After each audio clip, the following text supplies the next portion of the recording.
আত্মনিৰ্ভৰ অসম অভিযান যি আঁচনি আছে এই আঁচনিৰ সেকেন্ড ফেজৰ যেটো ইন্টাৰভিউ ইতিমধ্যে ষ্টাৰ্ট হৈছে হেতু আপোনালোকে সকলোৱে গম পাইছে এতিয়া আপোনালোকৰ সকলোৰে কোৱেশ্চন হৈছে কি কিছুমানক ইতিমধ্যে ইন্টাৰভিউৰ কাৰণে মাতা হৈছে আৰু কিছুমানক মাতা নাই এতিয়ালৈকে কাৰোবাৰ ফোন কাৰোবাৰ এসএমএস এতিয়ালৈকে আহা নাই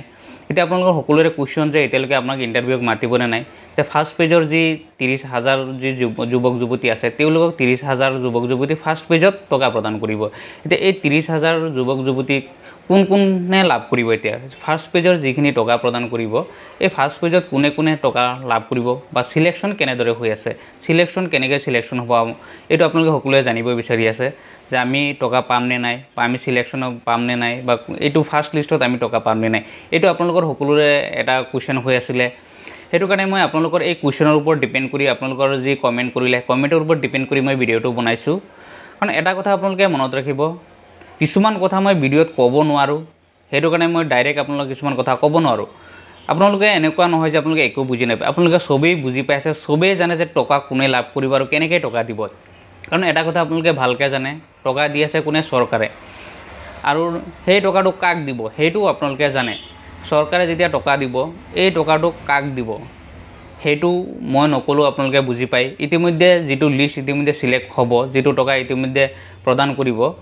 30000 যি যুৱক যুৱতী আছে তাৰ ভিতৰত ক'ব গলে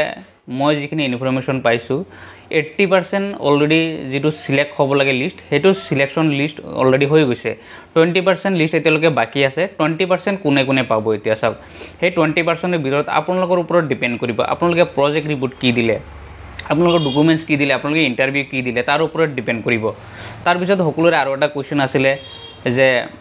আমাৰ সিভিল স্কোৰ না লাগে যদি সিভিল স্কোৰ না লাগে তেতিয়াহলে আপোনালোকে এপ্লিকেশনটো খুলি চাওক তাত সিভিল স্কোৰটো কিয় শো কৰা হল কিয় দিয়া হল হেখিনি আপোনালোকে বুজি পায় হেখিনি জানিব লাগিব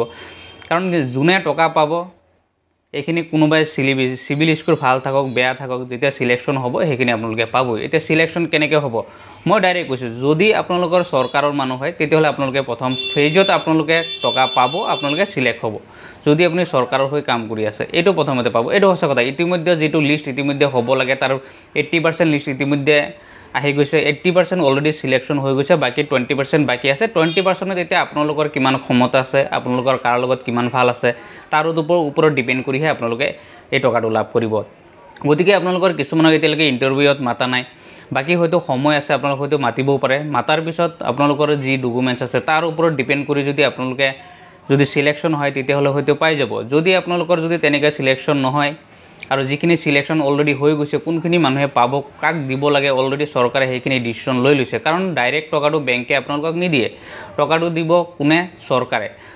যেতিয়ালৈকে যি আঁচনি দিলে এই আঁচনিত 1 লাখ টকা আপোনালোকে পাব যেটো সাবসিডি পাব যেটো ঘূৰাই দিব নালাগে বাকি যেটো 1 লাখ টকা থাকিব হেতু আপোনালোকে ঘূৰাই দিব লাগিব কাৰণ হেতু বেংকে আপোনালোকক প্ৰদান কৰিব হেতু ইএমআই হক জেনেকে হক আপোনালোকে ঘূৰাই দিব লাগিব হেতু হিচাপত সক যেটো সিভিল স্কোৰৰ কথাটো কলো সিভিল স্কোৰ তাৰ ওপৰত ডিপেন্ড কৰে যাৰ কাৰণে আপোনালোকৰ যেটো স্কিম আছে ফাইলটো লগইন কৰিলে আপুনি গম পাব তাত শো কৰি আছে এতিয়া কথা হৈছে তাৰ কিছুমানৰ শো কৰা নাই তাৰ কাৰণে কি টকা পাবনে না পাব হেখিনি ডিপেন্ড কৰিব আপোনালোকৰ সিলেকশনৰ ওপৰত কাৰণ জুনে সিলেক্ট কৰি দিব সেই মানুহজনৰ ওপৰত সকলোখিনি ডিপেন্ড কৰিব তেও যদি লিষ্টটো পঠাই দিলে যে এখিনি মানুহ দিব লাগে হেখিনি মানুহৰ হ'বই গতিকে আপোনালোকে সিএমৰ যেটো টকা যদি লাভ কৰে আপোনালোকে কেনেদৰে লাভ কৰিব সকলোখিনি কথা মই নকলো আপোনালোকে বুজি পাইছে কাৰণ চৰকাৰে যেতিয়া টকা দিব চৰকাৰৰ ওপৰতে ডিপেন্ড কৰিব আৰু সেই হিচাপত ইতিমধ্যে লিষ্ট হৈ গৈছে আৰু হেতু লিষ্টত যদি আপোনালোকৰ নাম আছে তেতিয়ালে আপোনালোকৰ টকা পাব আৰু বাকি যি 20% বাকি আছে আৰু সকলোখিনি আপোনালোকৰ ওপৰত ডিপেন্ড কৰিব আপোনাৰ ডকুমেন্টছৰ ওপৰত আপোনাৰ ইন্টাৰভিউৰ ওপৰত আপোনাৰ প্ৰজেক্ট ৰিপোৰ্টত ডিপেন্ড কৰিব গতিকে জাস্ট ওয়েট কৰক বাকিখিনি মানুহক যদি এতিয়ালৈকে মাতা নাই নেক্সট পৰ্যায়ত মাতিব সেই হিচাপত আপোনালোকে ইন্টাৰভিউ দিব নেক্সট পৰ্যায়ত আপোনালোকে এখিনি সিলেক্ট হ'ব কাৰণ বাকি যি 70000 পিছত আছে সেই 70000 টো পিছত সিলেক্ট হ'ব কাৰণ 70000 ৰ কথাটো মই এতিয়া ক'ব নোৱাৰো কিয় আজি মুখ্যমন্ত্ৰী এটা কথা কৈছে কালি আৰু এটা কথা কৈছে কাৰণ এটো স্কিম এতিয়া এটা আছে কালি হয়তো আকৌ চেঞ্জ কৰি দিব পাৰে সেইকাৰণে হেতু বিষয়ত মই এতিয়া একো ক'ব নোৱাৰো নেক্সট পৰ্যায়ত কি ইনফৰমেশন আহে হেতু আপোনালোকক জনাম গতিকে আপোনালোকে যদি ভিডিওটো ভাল লাগে ভিডিওটো এটা লাইক আৰু এটা শেয়াৰ কৰি দিব আৰু নতুনকৈ চালে আপোনালোকে চেনেলটো সাবস্ক্ৰাইব কৰি দিব